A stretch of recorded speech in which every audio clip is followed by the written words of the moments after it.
আমার আজকের খাবারে ছিল এক বাটি ধোয়া ওঠা গরম ভাত। আজকে বানিয়েছিলাম সিম বাটা।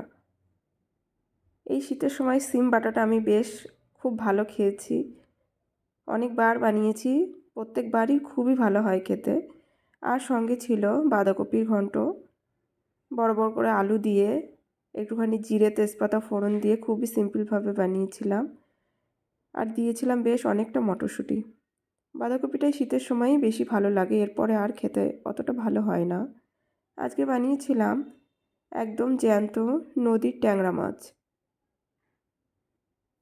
আজকে বেশ ভালো পেয়েছিলাম এই ট্যাংরা মাছগুলো, ভীষণই সুন্দর ছিল, একদম টাটকা নদীর মাছ।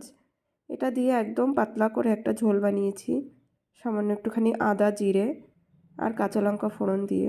এটা শুধুমাত্র আমার জন্যই বানিয়েছি, কারণ এই মাছগুলো আমার মেয়ে একদমই পছন্দ করে না।